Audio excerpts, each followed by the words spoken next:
നമസ്കാരം. ഗൾഫ് ഫോക്കസിലേക്ക് സ്വാഗതം. നോക്കാം വിശദമായ റിപ്പോർട്ടുകൾ. സംസ്ഥാനത്ത് വീണ്ടും കാട്ടാനാക്രമണം. ഇടുക്കി പെരുവന്താനം കൊമ്പൻപാറയിൽ കാട്ടാനാക്രമണത്തിൽ സ്ത്രീ മരിച്ചു. നെല്ലിവിള പുത്തൻ വീട്ടിൽ സോഫിയ ഇസ്മയിലാണ് മരിച്ചത്. TR&T എസ്റ്റേറ്റിൽ വെച്ചാണ് ആക്രമണം. മരിച്ച സോഫിയ ഇസ്മയിലിന്റെ മൃതദേഹം മാറ്റാൻ അനുവദിക്കാതെ നാട്ടുകാർ പ്രതിഷേധിക്കുകയാണ്. കളക്ടർ എത്താതെ പ്രതിഷേധം അവസാനിപ്പിക്കില്ല എന്ന നിലപാടിലാണ് നാട്ടുകാർ. മേഖലയിലെ ആനശല്യത്തിന് സ്ഥിരം പരിഹാരം വേണമെന്നും നാട്ടുകാർ ആവശ്യപ്പെട്ടു. സംഭവസ്ഥലത്ത് നിന്ന് രാഹുൽ വിജയൻ തയ്യാറാക്കിയ റിപ്പോർട്ടിലേക്ക്. കാട്ടാന ആക്രമണമുണ്ടായ പ്രദേശത്താണ് നമ്മളിപ്പോൾ ഉള്ളത്. നാട്ടുകാർക്ക് വലിയ തരത്തിലുള്ള പ്രതിഷേധമുണ്ട്. കാരണം കുറച്ച് നാളുകളായിട്ട് ഈ പ്രദേശത്ത് കാട്ടാന ആക്രമണം അതിരൂക്ഷമായിരുന്നു. പലതവണ ആവശ്യപ്പെട്ടിട്ടും കാട്ടാന ആക്രമണം തടയുന്നതിനൊരു നടപടി വനംവകുപ്പിൻ്റെ ഭാഗത്തുനിന്ന് ഉണ്ടായില്ല എന്നുള്ളതാണ് പ്രധാനമായും ഉയരുന്ന പരാതി. നാട്ടുകാരുണ്ട്, നമുക്ക് അവരോട് തന്നെ ചോദിക്കാം. ശരിക്കും ഈ കാട്ടാന ആക്രമണം തുടങ്ങിയിട്ട് എത്ര നാളായതാണ്? കുറച്ച് നാളുകളായിട്ട് ഇവിടെ കാട്ടാന ആക്രമണം ഉള്ളതാണ്. അപ്പം ഏകദേശം 3 വർഷത്തോളമായി. പിന്നെ നിരന്തരമായിട്ട് സമരം, പല രീതിയിലുള്ള സമരങ്ങൾ ഞങ്ങൾ നടത്തിയിട്ടുണ്ട്. എന്നാൽ പോലും ഇതിനൊരു ശാശ്വത പരിഹാരം ഇതുവരെ ഉണ്ടായിട്ടില്ല. നമ്മുടെ TR&T എസ്റ്റേറ്റിൽ കഴിഞ്ഞ 3 വർഷക്കാലമായി വന്യമൃഗങ്ങളുടെ ആക്രമണം ഉണ്ടായിക്കൊണ്ടിരിക്കുന്ന സാഹചര്യമായിരുന്നു. അപ്പം നമ്മൾ നിരന്തരം സമരങ്ങൾ, ഫോറസ്റ്റ് ഓഫീസിന് മുന്നിലൊക്കെ നിരന്തരം സമരം ചെയ്തിരുന്നു. ചേട്ടൻ ഈ പ്രദേശമൊക്കെ നന്നായിട്ട് അറിയാവുന്ന ഒരാളാണ്. ഈ കാട്ടാന പ്രശ്നം അതിരൂക്ഷമായത് അടുത്ത കാലത്താണെന്ന് മനസ്സിലാക്കാൻ കഴിയും. നിങ്ങൾ ഈ പരാതികളൊക്കെ വനംവകുപ്പിനോട് പറഞ്ഞിട്ടുണ്ടോ? ഉറപ്പായിട്ടും ഞങ്ങൾ ഏകദേശം ഒരു 1.5-2 വർഷമായി ഈ കാട്ടാന ശല്യം ഇതുപോലെ തന്നെ രൂക്ഷമായിട്ട്. അതിന് പ്രധാനപ്പെട്ട കാരണം ഈ TR&T എസ്റ്റേറ്റ് ഇങ്ങനെ ഈ ആവർത്തന കൃഷി ചെയ്യാതെ ഇങ്ങനെ ഈ നശിച്ചു കിടക്കുന്നതുകൊണ്ടാണ് ഈ ആനകൾ ഈ വനത്തിൽ നിന്ന് ഈ നാട്ടിലേക്ക് വരുന്നത്. അതാണ് ഇതുമായിട്ട് ബന്ധപ്പെട്ട് പ്രധാനപ്പെട്ട കാര്യം. അപ്പോൾ ഞങ്ങൾക്കൊരു ആവശ്യം എന്ന് പറയുമ്പോഴത്തേക്കിന് ഈ 42 വയസ്സുള്ള സോഫിയ ഇസ്മായിൽ മരണപ്പെട്ടു. അപ്പം ഈ ബോഡിയോട് നമ്മൾ കാണിക്കുന്ന അനാദരവ് ആണ് എന്ന് ഞങ്ങൾക്ക് വ്യക്തമായിട്ട് ഞങ്ങൾക്ക് എല്ലാവർക്കും അറിയാം. ജനപ്രതിനിധികൾക്കും അറിയാം, ഇവിടെ നിൽക്കുന്ന ഓരോരുത്തർക്കും അറിയാം. പക്ഷേ ആ മരണപ്പെട്ട ആൾ മരണപ്പെട്ടു. ഇനിയും ഇവിടെ ജീവിച്ചിരിക്കുന്ന കുറേ ആൾക്കാരുണ്ട്. എല്ലാവരും സാധാരണക്കാര കർഷകരും കർഷക തൊഴിലാളികളും തോട്ടം തൊഴിലാളികളാണ്. ഇനി മേലിൽ എങ്കിലും ഇത് ആവർത്തിക്കരുത്. അത് ആവർത്തിക്കാതിരിക്കണമെന്നുണ്ടെങ്കിൽ ഒന്നുകിൽ ഈ ഡിപ്പാർട്ട്മെൻറ്റ് മുഖാന്തരം ഇവിടെ ഫെൻസിങ്ങോ അല്ലെങ്കിൽ ട്രെഞ്ചോ ഒക്കെ നിർമ്മിച്ച് ആനകളെ നാട്ടിൽ നിന്ന് തുരുത്താനുള്ള സംവിധാനം. അപ്പം ഇന്നിപ്പോൾ വനംവകുപ്പിൽ ഞങ്ങൾ ചോദിച്ചപ്പോൾ അവർ പറയുന്നത് ഇവിടെ 70% ട്രെഞ്ചും അതുപോലെ തന്നെ ഫെൻസിങ്ങും ഒക്കെ പൂർത്തിയായിട്ടുണ്ട്. ബാക്കി 2 മാസം ഇതുമായിട്ട് ബന്ധപ്പെട്ട് ഏകദേശം 3 കോടി രൂപയോളം ഇതുമായിട്ട് ബന്ധപ്പെട്ട് അനുവദിച്ചിട്ടുണ്ട്. പക്ഷേ ഇതിൻ്റെ നിർമ്മാണ പ്രവർത്തനങ്ങൾ ആരംഭിച്ച് തുടങ്ങിയിട്ടുണ്ടെന്നാണ് അറിയാം. കണയങ്കലയുടെ വളഞ്ചാൽ എന്ന് പറഞ്ഞ സ്ഥലത്തു നിന്ന് ഇങ്ങോട്ട് നമ്മൾ കൊമ്പൂത്തി വരെയും പിന്നെ കൊമ്പൂത്തി പുറക്കയം വരെയും പിന്നെ ഈ കൊമ്പൂത്തി ഭാഗത്ത് ട്രെഞ്ച് നിർമ്മാണ പ്രവർത്തനമായിട്ട് തുടങ്ങിയിട്ടുണ്ട്. പക്ഷെ അത് പണി പൂർത്തീകരിച്ചതായിട്ട് നമുക്കറിയാൻ സാധിച്ചിട്ടില്ല. ചേട്ടാ, ഈ പ്രതിഷേധം ഇങ്ങനെ തുടരുമോ? തീർച്ചയായിട്ടും ഈ പ്രതിഷേധം ശക്തമായ പ്രതിഷേധമാണ്. ഇത് കുറേ 3-4 വർഷമായിട്ട് ഇവിടെ പറഞ്ഞതുപോലെ ഞങ്ങൾ അനുഭവിച്ചുകൊണ്ടിരിക്കുന്നതാണ്. ഇവിടെ ഇതിനകത്ത് രാഷ്ട്രീയം ഒന്നുമില്ല. ഇതിനകത്ത് എല്ലാ വിഭാഗം ജനങ്ങളുടെ താല്പര്യം സംരക്ഷിക്കാൻ വേണ്ടിയാണ് ഇത്. ഈ പറഞ്ഞതുപോലെ തൊഴിലാളികൾക്ക് ജോലി ചെയ്യാൻ കഴിയുന്നില്ല. ദിവസവും ആനയുടെ ശല്യമാണ്. ഇവിടെ ഫോറസ്റ്റ് ഉദ്യോഗസ്ഥന്മാരാണ് അതിനകത്ത് വീഴ്ച വരുത്തിയിരിക്കുന്നത്. ഇവരെ വിളിച്ച് നിരന്തരം പറയുമ്പോൾ ഇവിടെ വരും, ആനയെ ഓടിക്കും, പിന്നെയും ആന വരും. ദിവസവും ഇതുതന്നെയാണ് സംഭവിക്കുന്നത്. അതുകൊണ്ട് ഇതിന് ശാശ്വതമായ പരിഹാരം ഉണ്ടാകണം. ആ കുടുംബത്തെ സംരക്ഷിക്കണം. ഇവർ ഈ ഒറ്റപ്പെട്ട ഒരു മേഖലയാണോ ഇത്? ഈ സോഫിയ ഇസ്മായിൽ താമസിച്ചുകൊണ്ടിരുന്ന പ്രദേശം, ഇവിടെ വേറെ വീടുകളുള്ളതാണ്? ഞാൻ ഇവിടുത്തെ മെമ്പറാണ്. ഇവിടെ 3 വീടുകളാണ് മേളിൽ ഉള്ളത്. അതിൽ ഇവരും 3 പേര് മാത്രമേ ഇവിടെ താമസിക്കുന്നുള്ളൂ. വളരെ ബുദ്ധിമുട്ടുള്ള സാഹചര്യത്തിലാണ് ഇവർ ജീവിക്കുന്നത്. അപ്പോൾ ഇന്നിങ്ങനെ ഉണ്ടായ ദുരന്തത്തെ സംബന്ധിച്ച് പറയുകയാണെങ്കിൽ അവരിവിടെ കുളിക്കാൻ വന്നതാണ്. ഇത് TR&T എസ്റ്റേറ്റിൻ്റെ സ്ഥലമാണ്. ഇതിങ്ങനെ കാടായിട്ട് കിടക്കുകയാണ്. ആദ്യമായിട്ട് നടപടി എടുക്കേണ്ടത് അവർക്ക് വേണ്ടിയാണ്. അതിനുശേഷം വേണ്ടത് നമുക്കിപ്പം ഞങ്ങൾ ഇവിടുത്തെ ആൾക്കാർ ഇവിടെ ഇപ്പം 100-500 പേരോളം ഉണ്ട്. ഇവിടുത്തെ ആൾക്കാരുടെ ആവശ്യം ഒന്നുണ്ട്. കളക്ടർ വന്നിട്ട് ഞങ്ങൾക്ക് ശാശ്വതമായ ഒരു പരിഹാരം ആ കുടുംബത്തിന് വേണ്ടി ഉണ്ടാവണം. ഇനി ഇത് മറ്റൊരു ജീവൻ ഇവിടെ പോകാനുള്ള സാഹചര്യങ്ങൾ ഉണ്ടാകാതെ ഞങ്ങളുടെയൊക്കെ ജീവനെയാണ് സംരക്ഷിക്കേണ്ടത്. ഉദ്യോഗസ്ഥരുടെ ഭാഗത്തുനിന്ന് വേണ്ട ആ ഒരു കൃത്യമായിട്ടുള്ള ഇടപെടൽ ഞങ്ങൾക്കുണ്ടാവണം. അതുപോലെ ആ കുടുംബത്തിൻ്റെ ഒരു സംരക്ഷണം അതും കൃത്യമായിട്ടുണ്ടാകണം. അവിടെയുള്ള 3 കുടുംബങ്ങളെ മാറ്റി പാർപ്പിക്കുന്നതിന് വേണ്ടിയുള്ള ഇടപെടൽ ഇതൊക്കെ നമ്മുടെ ഇവരുടെ ഭാഗത്തുനിന്ന് കിട്ടണം. ഇതാണ് ഞങ്ങളുടെ ഇന്നത്തെ ഒരു തീരുമാനം. നമ്മൾ ഈ നിൽക്കുന്ന സ്ഥലത്താണ്, ഒരു ചെറിയ ഓലിയാണ്. അവിടെ വൈകിട്ട് കുളിക്കാൻ വേണ്ടി എത്തിയപ്പോഴാണ് ഈ കാട്ടാന ആക്രമണം ഉണ്ടാകുന്നത് എന്നുള്ളതാണ് നമുക്ക് മനസ്സിലാക്കാൻ കഴിയുന്നത്. ഈ പ്രദേശത്ത് കാട്ടാനയുടെ ശല്യം അതിരൂക്ഷമായിരുന്നു. ഈ സോഫിയനെ കാണാതായതിനു ശേഷം ആളുകൾ അന്വേഷിച്ച് വന്നപ്പോഴാണ് ഇങ്ങനെയൊരു കാട്ടാന ആക്രമണം ഉണ്ടായത് എന്നുള്ള വിവരം അറിഞ്ഞത് എന്നുകൂടി നമുക്ക് മനസ്സിലാക്കാൻ കഴിയുന്നുണ്ട്. ആ പ്രതിഷേധം ഇപ്പോഴും തുടരുകയാണ്. കളക്ടറും അതുപോലെ തന്നെ വനംവകുപ്പിൻ്റെ ഉന്നത ഉദ്യോഗസ്ഥരും എത്താതെ പ്രതിഷേധം അവസാനിപ്പിക്കില്ല എന്നുള്ള നിലപാടിൽ തന്നെയാണ്. കാരണം ഈ പ്രദേശത്തെ ഈ ആളുകളുടെ പരാതി ഇന്നും ഇന്നലെ തുടങ്ങിയതല്ല, അതിന് വർഷങ്ങളുടെ പഴക്കമുണ്ട്. അതിനൊരു പരിഹാരം കാണാൻ വേണ്ടി ഒരാളുടെ ജീവൻ കൊടുക്കേണ്ടി വന്നു എന്നുള്ളൊരവസ്ഥ വരെ എത്തിയിരിക്കുകയാണ്. അതിനി ഉണ്ടാകാൻ പാടില്ല എന്നുള്ളതാണ് ഇവർ പ്രധാനമായും മുന്നോട്ട് വയ്ക്കുന്ന ആവശ്യം. അത് പരിഹരിക്കപ്പെടുക തന്നെ ചെയ്യണം. അതുകൊണ്ടാണ് ഈ മൃതദേഹം വെച്ചുകൊണ്ടുള്ള പ്രതിഷേധം എന്നുള്ളതാണ് ഈ നാട്ടുകാർ പറയുന്നത്. ഇടുക്കി പെരുവന്താനം കൊമ്പൻപാറയിലാണ് കാട്ടാന ആക്രമണത്തിൽ സ്ത്രീ മരിച്ചത്. നെല്ലിവിള പുത്തൻ വീട്ടിൽ സോഫിയ ഇസ്മയിലാണ് മരിച്ചത്. TR&T എസ്റ്റേറ്റിൽ വെച്ചാണ് ആക്രമണം ഉണ്ടായത്.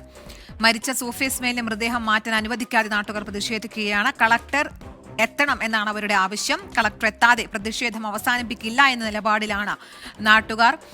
മേഖലയിൽ കുറച്ചധികം നാളായി കാട്ടാന ശല്യമുണ്ട്. അതിന് പരിഹാരം വേണമെന്നാണ് നാട്ടുകാരുടെ ആവശ്യം. രാഹുൽ വിജയൻ ചേരുന്നുണ്ട് വിശദാംശങ്ങളുമായി. രാഹുൽ, കളക്ടർ എത്തണമെന്നാണല്ലോ ഇപ്പോൾ നാട്ടുകാരുടെ ആവശ്യം. അവിടെ ഇപ്പോഴും പ്രതിഷേധം തുടരുകയാണോ?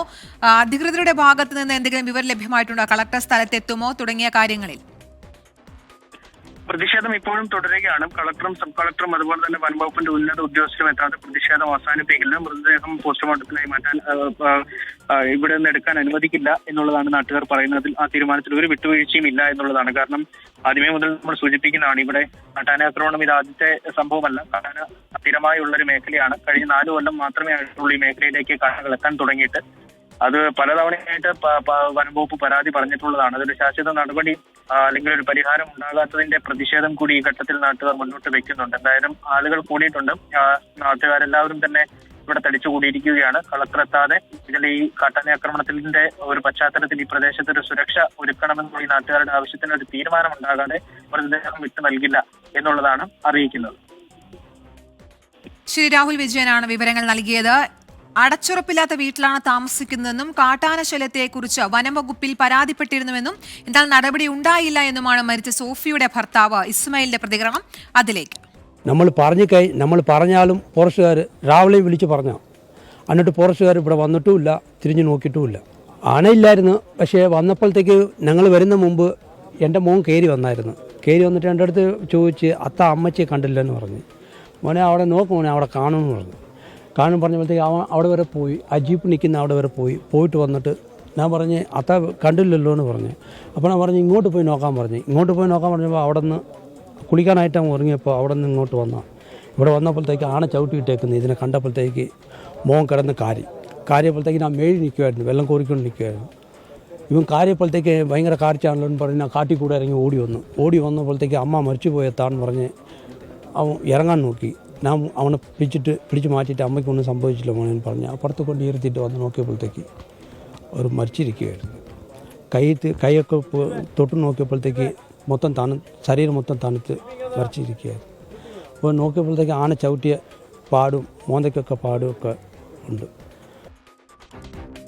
രാഹുൽ വിജയൻ തുടരുന്നുണ്ട്. രാഹുൽ, ഇദ്ദേഹം പറഞ്ഞനുസരിച്ച് ഇന്ന് രാവിലെയും പരാതിപ്പെട്ടിരുന്നു എന്നാണ് അറിയാൻ സാധിക്കുന്നത്. അതായത് തുടർച്ചയായി ഈ പ്രദേശത്ത് കാട്ടാന ശല്യം ഉള്ള പ്രദേശമാണ്. വനംവകുപ്പിൽ പലതവണ പരാതിപ്പെട്ടിട്ടും അവരുടെ ഭാഗത്ത് നിന്ന് ഒരു ഇടപെടൽ ഉണ്ടാകുന്നില്ല എന്നല്ലേ നമുക്ക് മനസ്സിലാക്കാൻ സാധിക്കുന്നത് രാഹുൽ? അങ്ങനെ തന്നെയാണ്. ഇസ്മയിൽ അവരുടെ പരാധീനതകളും അവർ അനുഭവിച്ചിരുന്ന അവസ്ഥകളും വിവരിക്കുകയായിരുന്നു 24-നോട്. ഇത് കാലങ്ങളായിട്ട് ഈ കാട്ടാനകളുടെ നടുവിൽ ഇങ്ങനെ ദുരിത ജീവിതം നയിക്കേണ്ടി വന്ന ഒരു കുടുംബമാണ്. 3 കുടുംബങ്ങൾ മാത്രമേ ഈ തൊട്ടടുത്തടുത്ത പ്രദേശങ്ങളിലുള്ളൂ. ബാക്കി എല്ലാവരും ഈ എസ്റ്റേറ്റിന് ഒരു ഉയർന്ന പ്രദേശമാണ്, ഒരു മലം പ്രദേശം എന്ന് വേണമെങ്കിൽ പറയാം. അതിന് താഴ്ഭാഗത്തേക്ക് മാറിയിട്ടുണ്ട്. ഇവിടെ ആനകൾ ഇറങ്ങുമ്പോൾ പലപ്പോഴും ഇവർ RRTനെയൊക്കെ വിവരം അറിയിക്കാറുണ്ട്. പക്ഷേ ഇങ്ങോട്ടേക്ക് എത്തിപ്പെടുക എന്ന് പറയുന്നത് തന്നെ ഒരു ശ്രമകരമായ ഒരു ദൗത്യം എന്ന് വേണമെങ്കിൽ പറയാം. കാരണം പ്രധാനപ്പെട്ട റോഡിൽ നിന്ന് ഒരു റോഡിലൂടെ കയറി ഒരു ഓഫ് റോഡ് യാത്രയൊക്കെ കഴിഞ്ഞെങ്കിൽ മാത്രമേ ഇവരുടെ ഉൾപ്പെടുന്ന സ്ഥലത്തേക്ക് എത്താൻ കഴിയുകയുള്ളൂ. അങ്ങനെയുള്ളൊരു അവസ്ഥ കൂടി ഇവർക്കുണ്ടായിരുന്നു. പലതവണ ഇവരുടെ ഈ വീടും സ്ഥലവും ഇവിടുന്ന് മാറി നല്ലൊരു വീട്ടിലേക്ക്, അടച്ചുറപ്പുള്ള ഒരു വീട്ടിലേക്ക് മാറാനുള്ള ഒരു സാഹചര്യം സർക്കാർ ഒരുക്കി കൊടുക്കണമെന്ന് ഇവർ അഭ്യർത്ഥിച്ചിട്ട് നടക്കാതെ പോയിട്ടുണ്ട്. ഈ ഇസ്മയിലിനും സോഫിയയ്ക്കും ഒരു മകളുണ്ട്. അത് സംസാരശേഷിയും കേൾവിശക്തിയും ഇല്ലാത്തൊരു കുട്ടിയാണ്. ആ കുട്ടിയുടെ കാര്യങ്ങളൊക്കെ നോക്കിയിരുന്ന ഈ അമ്മയായിരുന്നു. ഇസ്മയിൽ ജോലിക്ക് പോകുന്ന സമയത്ത് ആ കുട്ടി അതിനെ സംരക്ഷിച്ചിരുന്നു, നോക്കിയിരുന്നു ഒക്കെ ഈ അമ്മയായിരുന്നു. ഇനി ആ കുട്ടിയുടെ അവസ്ഥ ഉൾപ്പെടെയുള്ള കാര്യങ്ങൾ ഇസ്മയിൽ സങ്കടത്തോടു കൂടി പറയുകയാണ്. ഈ പ്രദേശത്ത് ആന എത്തിയാൽ പോലും അറിയാൻ പറ്റുന്ന ഒരു സാഹചര്യമല്ല. കാരണം ഈ TR&T എസ്റ്റേറ്റ് എന്ന് പറയുമ്പോൾ തന്നെ എസ്റ്റേറ്റ് എന്നുള്ള പേര് മാത്രമേ ഉള്ളൂ. ഇത് റീപ്ലാന്റേഷൻ നടത്താതെ കാട് പിടിച്ച് മൊത്തം ഒരു വനം പോലെ ഇങ്ങനെ കിടക്കുകയാണ്. ഈ എസ്റ്റേറ്റ് ഉടമസ്ഥരുടെ ഭാഗത്തും വലിയ വീഴ്ച അതിലുണ്ടായിട്ടുണ്ട്. അതുകൊണ്ട് തന്നെ ഈ ഏതെങ്കിലും പ്രദേശങ്ങളിൽ കാട്ടാന നിന്നാൽ പോലും അറിയാത്ത ഒരവസ്ഥയാണ്. അതിനിടയിലാണ് ഈ ഒറ്റപ്പെട്ട സ്ഥലത്ത് ഈ ആളുകൾ, ഈ 3 കുടുംബം മാത്രം ഇങ്ങനെ കഴിയുന്നത്. ഇന്ന് വൈകിട്ട് കുളിക്കാനായി തൊട്ടടുത്തൊരു ഓലിയുണ്ട്. ആ ഓലിയിലേക്ക് ഇറങ്ങി വന്നിരിക്കുമ്പോഴാണ് ഈ കാട്ടാന ആക്രമണം ഉണ്ടാകുന്നത് എന്നുള്ളതാണ് ഇസ്മയിൽ പറയുന്നത്. ആദ്യഘട്ടത്തിൽ ഈ അമ്മയെ കാണാനില്ല എന്ന് പറഞ്ഞ് മകനാണ് വന്ന് നോക്കുന്നത്. അപ്പോഴാണ് ഈ കാട്ടാനാക്രമണത്തിൽ ഈ സോഫിയ മരിച്ചു കിടക്കുന്ന കാണുന്ന. മകന്റെ നിലവിളി കേട്ടാണ് ഇസ്മയിൽ ഓടിയെത്തുന്നത്. എന്തായാലും അതിദാരുണമായ ഒരു സംഭവമാണ്. നിലവിൽ നാട്ടുകാരുടെ പ്രതിഷേധം ഈ മൃതദേഹം അവിടെ നിന്ന് എടുക്കാൻ അനുവദിക്കില്ല എന്ന് പറഞ്ഞുകൊണ്ടാണ് കളക്ടറും അതുപോലെ തന്നെ സബ് കളക്ടറും വനംവകുപ്പിന്റെ ഉന്നത ഉദ്യോഗസ്ഥരും എത്താതെ യാതൊരു തരത്തിലുള്ള മാറ്റവും ആ പ്രതിഷേധത്തിൽ ഉണ്ടാകില്ല. കൃത്യമായിട്ടുള്ള അവരുടെ ആവശ്യങ്ങൾ പരിഗണിക്കണം. ഈ കാട്ടാന ശല്യത്തിന് ശാശ്വത പരിഹാരം ഉണ്ടാകണം. കാട്ടാന ജനവാസ മേഖലയിലേക്ക് ഇറങ്ങാതിരിക്കാൻ നടപടി ഉണ്ടാകണം. ട്രെഞ്ച്, ഫെൻസിംഗ് ഉൾപ്പെടെയുള്ള കാര്യങ്ങൾ അടിയന്തരമായി പൂർത്തിയാക്കണമെന്നുള്ള ആവശ്യം കൂടി നാട്ടുകാർ മുന്നോട്ട് വെക്കുന്നുണ്ട്. ഇതിൽ അടിയന്തര നടപടിയാണ് നാട്ടുകാർ മുന്നോട്ട് വയ്ക്കുന്നത്. ഏതെങ്കിലും ഒരു വിധത്തിൽ എന്തെങ്കിലും ഒരു വാഗ്ദാനമല്ല, അടിയന്തര നടപടി ഉണ്ടാകണം എന്നാണ് നാട്ടുകാർ പറയുന്നത്. അതുണ്ടായില്ലെങ്കിൽ പ്രതിഷേധത്തിന്റെ രീതി മാറും, തോത് മാറും എന്നുള്ളത് നാട്ടുകാർ മുന്നറിയിപ്പ്. അതായത് പലതവണ പരാതിപ്പെട്ടിട്ടും വനംവകുപ്പിന്റെ ഭാഗത്തു നിന്നോ അധികൃതരുടെ ഭാഗത്തു നിന്നോ യാതൊരു ഇടപെടൽ ഉണ്ടായിട്ടില്ല. ഇപ്പോഴതായി അത് ഇടുക്കി പെരുവന്താനം കൊമ്പൻപാറയിൽ ഒരാൾക്ക്, ഒരു സ്ത്രീക്ക് ജീവൻ നഷ്ടമാവുന്നത് വരെ എത്തിയ കാര്യങ്ങൾ. നെല്ലിവിള പുത്തൻവീട്ടിൽ സോഫിയ ഇസ്മയിലാണ് മരിച്ചത്. മരിച്ച സോഫിയ ഇസ്മയിലെ മൃതദേഹം മാറ്റാൻ സമ്മതിക്കില്ല എന്ന നിലയിൽ പ്രദേശവാസികൾ അവർ പ്രതിഷേധം നടത്തുകയാണ്. കളക്ടർ, സബ് കളക്ടർ, ഉന്നത വനംവകുപ്പ് ഉദ്യോഗസ്ഥർ അടക്കം സ്ഥലത്തെത്തിയാലേ ഇതിനൊരു പ്രശ്നപരിഹാരം വേണം, എന്നാൽ മാത്രമേ സംഭവ സ്ഥലത്ത് നിന്നും മൃതദേഹം മാറ്റാൻ അനുവദിക്കുള്ളൂ എന്ന നിലപാടിലാണ് പ്രദേശവാസികൾ. രാഹുൽ വിജയനാണ് വിശദമായ റിപ്പോർട്ടുകൾ നൽകിയത്. സ്ത്രീകൾ ഫോക്കസിലേക്ക്.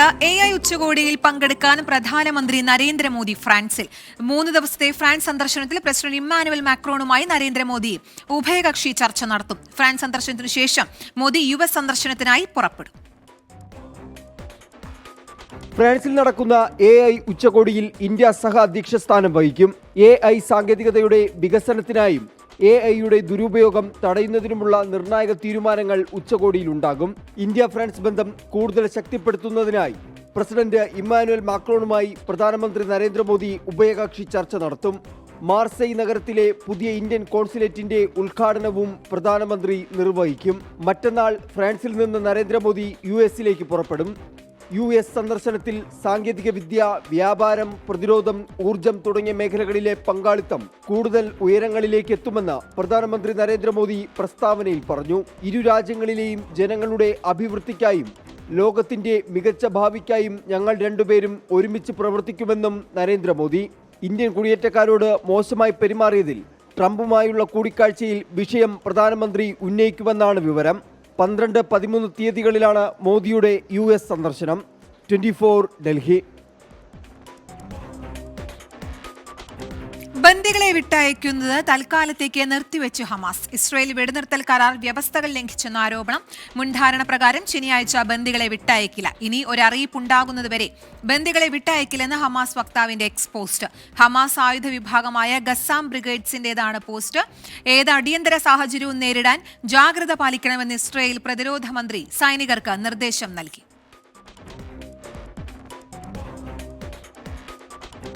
സൗദിയിൽ പുതിയ നിക്ഷേപ നിയമം പ്രാബല്യത്തിൽ വന്നു തുടങ്ങി. വിവിധ മേഖലകളിലെ ബിസിനസ്സുകൾക്ക് ഇനിയൊരു ലൈസൻസ് മതി. ട്രേഡിംഗ്, സർവീസ്, പ്രൊഡക്ഷൻ മേഖലകളിൽ ബിസിനസ് ആരംഭിക്കാൻ ഇനി ഒരു രജിസ്ട്രേഷനും ഒരു ഫീസും മതി. വിദേശ നിക്ഷേപകരെ സൗദിയിലേക്ക് ആകർഷിക്കുന്നതിന്റെ ഭാഗമായാണ് നിക്ഷേപ നിയമത്തിൽ മാറ്റം കൊണ്ടുവരുന്നത്. നടപടിക്രമങ്ങൾ കൂടുതൽ സുതാര്യമാകുന്നു എന്നതാണ് പുതിയ നിയമത്തിന്റെ പ്രത്യേകത. ട്രേഡിംഗ്, സർവീസ്, പ്രൊഡക്ഷൻ തുടങ്ങിയ മേഖലകളിലെ ബിസിനസ്സുകൾക്ക് വെവ്വേറെ ലൈസൻസുകൾ ഇതുവരെ നിർബന്ധമായിരുന്നു. കഴിഞ്ഞ ദിവസം പ്രാബല്യത്തിൽ വന്ന പുതിയ നിയമപ്രകാരം ഈ മേഖലകളിലെ ബിസിനസ്സുകൾക്കെല്ലാം കൂടി ഇനി ഒരു ലൈസൻസ് അല്ലെങ്കിൽ ഒരു രജിസ്ട്രേഷൻ മതി. ഈ മാറ്റം നിക്ഷേപ രംഗത്ത് കൂടുതൽ ഉണർവ് നൽകുമെന്ന് ബിസപ്പ് Arabia management consultant CEO Muhammad Suhail പറഞ്ഞു. വ്യത്യസ്തമായ ഇൻവെസ്റ്റ്മെന്റ് ലൈസൻസുകൾക്ക് പകരം ഇനി മുതൽ സർട്ടിഫിക്കറ്റ് ഓഫ് ഇൻവെസ്റ്റ്മെന്റ് എന്ന പേരിൽ ഒറ്റ ലൈസൻസ് ആയിരിക്കും മിനിസ്ട്രി ഓഫ് ഇൻവെസ്റ്റ്മെന്റ് അനുവദിക്കുക. ഇതോടെ സ്വദേശികളെ പോലെ തന്നെ ഒറ്റ ലൈസൻസിൽ തന്നെ എല്ലാവിധ ആക്ടിവിറ്റികളും വിദേശ നിക്ഷേപകർക്കും ചെയ്യാൻ സാധിക്കും. നിലവിൽ ട്രേഡിംഗ് ആക്ടിവിറ്റി ചെയ്യുന്നവർക്ക് ട്രേഡിംഗ് ഇൻവെസ്റ്റ്മെന്റ് ലൈസൻസ്, സർവീസ് മേഖലകളിൽ പ്രവർത്തിക്കുന്നവർക്ക് സർവീസ് ലൈസൻസ്, പ്രൊഡക്ഷൻ മേഖലകളിലുള്ളവർക്ക് ഇൻഡസ്ട്രിയൽ ലൈസൻസ് എന്നിങ്ങനെ വ്യത്യസ്തമായ ലൈസൻസുകൾ ആവശ്യമായിരുന്നു. ഇതിനായി ഓരോ വർഷവും ഓരോ ലൈസൻസിനും 62,000 റിയാൽ വീതം വാർഷിക ഫീസ് നൽകേണ്ടിയിരുന്നു. എന്നാൽ ഇനി മുതൽ എല്ലാ ആക്ടിവിറ്റികളും ഒറ്റ ലൈസൻസിൽ തന്നെ വിദേശികൾക്ക് സൗദിയിൽ ആരംഭിക്കാൻ സാധിക്കും. ഓരോ ബിസിനസിനും വെവ്വേറെ ലൈസൻസും ഫീസും ഈടാക്കിയിരുന്ന സ്ഥാനത്ത് എല്ലാ ബിസിനസിനും ഒരു ലൈസൻസും ഫീസും എന്നത് നിക്ഷേപകരെ സംബന്ധിച്ചിടത്തോളം ഏറെ ആശ്വാസം നൽകും. മലയാളികൾ ഉൾപ്പെടെ കൂടുതൽ വിദേശ നിക്ഷേപകർ ഈ ആനുകൂല്യം പ്രയോജനപ്പെടുത്തുമെന്നാണ് സൂചന. Jaleel Kannamakalam, 24 Jeddah. Air cargo വഴി കടത്താൻ ശ്രമിക്കുകയായിരുന്ന 1 ടണ്ണിലേറെ ലഹരി മരുന്നുകൾ ദുബായ് കസ്റ്റംസ് പിടികൂടി. കേസിൽ അന്വേഷണം ആരംഭിച്ചതായി ദുബായ് മീഡിയ ഓഫീസ് അറിയിച്ചു. അതിർത്തി കടന്നുള്ള കുറ്റകൃത്യങ്ങൾ കൈകാര്യം ചെയ്യുന്നതിൽ ദുബായ് കസ്റ്റംസ് ആഗോളതലത്തിൽ തന്നെ മാതൃകയാണെന്ന് Dubai customs director general doctor Abdullah Busanad പറഞ്ഞു. സംഘടിത കള്ളക്കടത്ത് ശൃംഖലകളെ ചെറുക്കുന്നതിനുള്ള ആഗോള ശ്രമങ്ങളെ പിന്തുണയ്ക്കുന്നതാണ് ദുബായ് കസ്റ്റംസിന്റെ പ്രവർത്തനങ്ങളെന്നും ഡോക്ടർ അബ്ദുള്ള ബുസനാദ് കൂട്ടിച്ചേർത്തു. സൗദിയിൽ മിനി മാർക്കറ്റുകളിലും സെൻട്രൽ മാർക്കറ്റുകളിലും ബഖാലകളിലും സ്റ്റാളുകളിലും പുകയില ഉൽപ്പന്നങ്ങൾ വിൽക്കുന്നത് നിരോധിക്കുന്നത് ആലോചനയിൽ. ഇതു സംബന്ധിച്ച പുതിയ കരട് വ്യവസ്ഥകൾ പൊതുസമൂഹത്തിന്റെയും വിദഗ്ധരുടെയും അഭിപ്രായ നിർദ്ദേശങ്ങൾക്കായി പാർപ്പിട മന്ത്രാലയം പബ്ലിക് കൺസൾട്ടേഷൻ പ്ലാറ്റ്ഫോമിൽ പ്രസിദ്ധീകരിച്ചു. വിൽക്കുന്ന പുകയില ഉൽപ്പന്നങ്ങൾ സൗദി ഫുഡ് ആൻഡ് ഡ്രഗ് അതോറിറ്റിയുടെ മാനദണ്ഡങ്ങൾക്ക് വിധേയമായിരിക്കണം. ഉപയോക്താക്കൾക്ക് കാണാൻ കഴിയാത്ത വിധം അടച്ച ഡ്രോയറുകളിൽ സൂക്ഷിക്കണം. 18 വയസ്സിൽ താഴെയുള്ള കുട്ടികൾക്ക് പുകയില ഉൽപ്പന്നങ്ങൾ വിൽക്കുന്നതിന് വിലക്കേർപ്പെടുത്താനും കരട് നിർദ്ദേശത്തിൽ വ്യവസ്ഥ ചെയ്യുന്നു. ഇതിനു പുറമെ പുകയില ഉൽപ്പന്നങ്ങളുടെ പരസ്യത്തിനും പ്രചാരണത്തിനും സ്ഥാപനത്തിനകത്ത് ജീവനക്കാരും ഉപയോക്താക്കളും പുക വലിക്കുന്നതിനും നിരോധനമുണ്ട്. പുകയില ഉൽപ്പന്നങ്ങൾക്കെതിരെയുള്ള മുന്നറിയിപ്പ് ക്യാഷ് കൗണ്ടറിന് മുകളിൽ വ്യക്തമായി പ്രദർശിപ്പിക്കണമെന്നും വ്യവസ്ഥ ചെയ്യുന്നതാണ് പുതിയ കരട് നിയമം. അത്യാധുനിക റെയിൽ ബസ് അവതരിപ്പിച്ച Dubai roads and transports authority. 40 പേർക്ക് യാത്ര ചെയ്യാവുന്ന തരത്തിലാണ് ബസിന്റെ രൂപകൽപ്പന. വാഹനം പൂർണ്ണമായും സൗരോർജ്ജത്തിലാണ് പ്രവർത്തിക്കുക. ലോകത്തിലെ ഏറ്റവും സ്മാർട്ടായ നഗരമാക്കി ദുബായ് ഉയർത്തുക എന്ന ലക്ഷ്യത്തോടെയാണ് അതിനൂതന റെയിൽ ബസ് ദുബായ് RTA അവതരിപ്പിച്ചത്. മണിക്കൂറിൽ 100 കിലോമീറ്റർ വേഗത്തിൽ സഞ്ചരിക്കാൻ സാധിക്കുന്ന ഒരു ട്രിപ്പിൽ 40 പേർക്ക് വരെ യാത്ര ചെയ്യാനാകുന്ന ഡ്രൈവർ ഇല്ല ബസ്സാണ് റെയിൽ ബസ്. 2.9 മീറ്റർ ഉയരവും 11.5 മീറ്റർ നീളവുമായിരിക്കും ബസ്സിനുണ്ടാവുക. പുനരുപയോഗിക്കാവുന്ന വസ്തുക്കളിൽ നിന്ന് പൂർണ്ണമായും 3D പ്രിന്റ് ചെയ്ത് നിർമ്മിക്കുന്ന വാഹനം പൂർണ്ണമായും സൗരോർജ്ജത്തിലൂടെയാണ് പ്രവർത്തിക്കുക. സ്മാർട്ട് സ്ക്രീനുകൾ ഉൾപ്പെടെ ബസ്സിനുള്ളിലുണ്ടാകും. റെയിൽ ബസ്സിനായി എമിറേറ്റിന് ചുറ്റും മെട്രോ റെയിലിൻ്റെതിന് സമാനമായി പാത നിർമ്മിക്കും. ഇതുമായി ബന്ധപ്പെട്ട് അമേരിക്ക, UK എന്നിവിടങ്ങളിൽ നിന്നുള്ള മുൻനിര കമ്പനികളുമായി ഇതിനോടകം കരാറുകളിൽ ഏർപ്പെട്ടതായും RTA അറിയിച്ചു. ദുബായിലെ മറ്റ് പൊതുഗതാഗത സംവിധാനങ്ങളുമായി ബന്ധിപ്പിച്ചായിരിക്കും റെയിൽ ബസിന്റെ പ്രവർത്തനമെന്നും RTA വ്യക്തമാക്കി. 24 ദുബായ്. തിരികെ ഗൾഫ് ഫോക്കസിലേക്ക്. ജീവകാരുണ്യ വിദ്യാഭ്യാസ മേഖലകളിലെ നിറസാന്നിധ്യമായിരുന്ന റാഹത്ത് കരീം ഖാൻ അന്തരിച്ചു. 74 വയസ്സായിരുന്നു. വാർദ്ധക്യ സഹജമായ സുഖങ്ങളെ തുടർന്ന് തിരുവനന്തപുരം കിംസ് ആശുപത്രിയിലായിരുന്നു അന്ത്യം. ഖബറടക്കം തിരുവനന്തപുരം മണക്കാട് വലിയ പള്ളി ഖബർസ്ഥാനിൽ നടക്കും. ഉത്തർപ്രദേശിലെ മൊറാദാബാദിലെ ജമീന്ദർ പത്താൻ കുടുംബത്തിലാണ് റാഹത്ത് കരീം ഖാന്റെ ജനനം. റാംപൂരിലും അലിഗഡിലും പ്രാഥമിക വിദ്യാഭ്യാസം. പിന്നീട് നിർമ്മാണ മേഖല കേന്ദ്രീകരിച്ചായിരുന്നു പ്രവർത്തനങ്ങൾ. ഇന്ത്യയിലും സൗദി അറേബ്യയിലും ജോലി ചെയ്തു. 4 പതിറ്റാണ്ട് ഈ മേഖലയിൽ തന്നെ തുടർന്നു. പ്രൊഫഷണൽ നേട്ടങ്ങൾക്ക് പിന്നാലെ പോകാതെ എന്നും സാധാരണക്കാരന്റെ പ്രശ്നങ്ങൾക്കൊപ്പം നിന്നു റാഹത്ത് കരീം ഖാൻ. ജീവകാരുണ്യ പ്രവർത്തനങ്ങൾക്കൊപ്പം സാധാരണക്കാരുടെ വിദ്യാഭ്യാസത്തിനായി ജീവിതം ഉഴിഞ്ഞുവെച്ചു. ഷബ്നം പർവീണാണ് ഭാര്യ. തിരുവനന്തപുരം കിംസ് ആശുപത്രിയുമായി ബന്ധപ്പെട്ട Kameda Infologics limited MD doctor Adad Khan, Mariyam Khan, Sabahat Khan എന്നിവരാണ് മക്കൾ. News desk 24. ഒമാനിലെ മലയാളി പ്രവാസികളുടെ ഏറ്റവും വലിയ കൃഷിക്കൂട്ടായ്മയായ ഒമാൻ കൃഷിക്കൂട്ടത്തിന്റെ ഈ വർഷത്തെ വിളവെടുപ്പ് നടന്നു. വിളവെടുപ്പ് മഹോത്സവത്തിന്റെ ഭാഗമായി കലാകായിക മത്സരങ്ങളും നടന്നു. 6 പേരിൽ തുടങ്ങി 6000-ൽ പരം അംഗങ്ങളിലേക്ക് വളർന്നു പന്തലിച്ച കഥയാണ് ഒമാൻ കൃഷിക്കൂട്ടത്തിൻ്റെത്. 11 വർഷം കൊണ്ടാണ് ഈ വളർച്ച. മബേല ഗൾഫ് കോളേജിലായിരുന്നു ഇത്തവണത്തെ വിളവെടുപ്പ് ഉത്സവം. ഒമാനിലെ പ്രവാസി മലയാളികൾ വീട്ടുമുറ്റത്തും അടുക്കളത്തോട്ടത്തിലും നട്ടുവളർത്തി വിളവെടുത്ത പച്ചക്കറികൾ പ്രദർശിപ്പിച്ചു. കവാടം അലങ്കരിച്ചതും പച്ചക്കറികളും പഴങ്ങളും ഉപയോഗിച്ചാണ്. വിവിധ കൃഷിക്കൂട്ടം ഏരിയകൾ അവതരിപ്പിച്ച കലാപരിപാടികൾ ശ്രദ്ധേയമായി. കുട്ടികൾക്കും മുതിർന്നവർക്കുമായി കായിക മത്സരങ്ങളും സംഘടിപ്പിച്ചിരുന്നു. മത്സരങ്ങളിൽ വിജയികളായവർക്ക് സമ്മാനങ്ങൾ വിതരണം ചെയ്തു. സിനിമാ സീരിയൽ നടൻ അനീഷ് രവി, ഷാഹി അഷ്റഫ് എന്നിവർ പങ്കെടുത്തു. സെൽവി സുമേഷ് സ്വാഗതവും അജീഷ് നന്ദിയും പറഞ്ഞു. 24 ഒമാൻ. സ്വതന്ത്ര ഇന്ത്യയിലെ അധികാര സ്ഥാനങ്ങളിലെത്താൻ മുസ്ലിം വിഭാഗത്തിനുണ്ടായിരുന്ന തൊട്ടുകൂടായ്മ മാറ്റിയ നേതാവായിരുന്നു അഹമ്മദ് എന്ന മുസ്ലിം ലീഗ് സംസ്ഥാന secretary advocate PM Swadiq Ali. ഭരണാധികാരി എന്ന നിലയിലും നയതന്ത്രജ്ഞൻ എന്ന നിലയിലും ഏവരാലും അംഗീകരിക്കപ്പെട്ട നേതാവായിരുന്നു അഹമ്മദ്.